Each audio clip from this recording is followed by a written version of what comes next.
তাহলে কোনোদিন মনে হয় এই হাদিস আমাদের কাছে আসতো না। আস্তুরুকা ওয়ালাউ তাখশানি, আল্লাহ বলে উম্মতে মুহাম্মাদি তুই আমাকে ভয় করিস না, কখনো ভাবিসও না যে আমাকে চেহারাটা দেখাবি। তো দেখাবি কি কইরা? 24 ঘন্টা গুনাহ করিস, আর আমি 24 ঘন্টা লুকোচুরি খেলতে থাকি, আমি 24 ঘন্টা লুকাইতে থাকি। তুই গুনায় অভ্যস্ত, আমি লুকাইতে অভ্যস্ত। তুই গুনাহ ভালোবাসিস, আমি লুকাইতে ভালোবাসি। তোর কাছে গুনাহ মজা লাগে, আমার কাছে লুকাইতে মজা লাগে। তোর স্বভাব গুনাহ করা, আমার স্বভাব লুকানো। মুহাম্মদুর রাসূলুল্লাহর উম্মত না হইলে মনে হয় এই ঘোষণা হতো না, কুরবান যাও মুহাম্মদুর রাসূলুল্লাহর উপরে।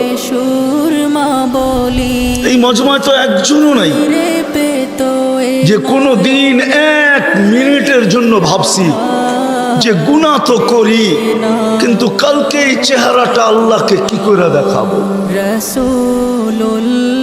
আমার কথা মনে হয় বোঝেন না।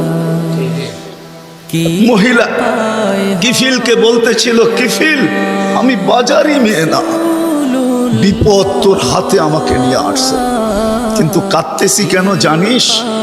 কালকে এই চেহারাটা আল্লাহকে কি করে দেখাবো। বলতে দেরি কিফিলের দিল ছিদ্র হতে দেরি হয় না, ভেদ করতে দেরি হয় না। টাকাগুলো হাতে উঠায় দিয়ে বসে, বোন তোর গায়ে আমি হাত দিব না, তওবা করলাম, কিন্তু তোর কাছে অনুরোধ তুই চোখের পানি দিয়ে আল্লাহকে একটু বইলা দে। ওই রাত্রেই কিফিল মারা গেছে। বাস্তবিক উঠায় দেখেন কিতাবে, সমাজের কেউ ছিল না এরকম যে কিফিলের মাটি তো দূরের কথা, লাঠি দিয়া গর্তে ধাক্কাইতে ধাক্কাইতে ফালাবে, সমাজের কেউ এরকম ছিল না। থুতু দেওয়ার জন্য কেউ প্রস্তুত ছিল না।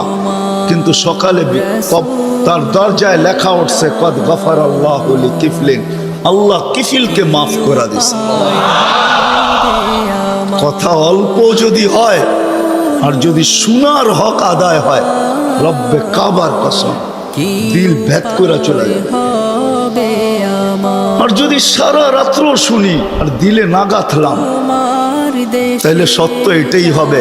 যদি আমি এখন প্রমাণ দিই তো দিতে পারবো আমাদের শোনার মাত্রা কতটুকু আর আমলের মাত্রা কতটুকু, কার বয়সের মাত্রা কতটুকু আর শোনার মাত্রা কতটুকু।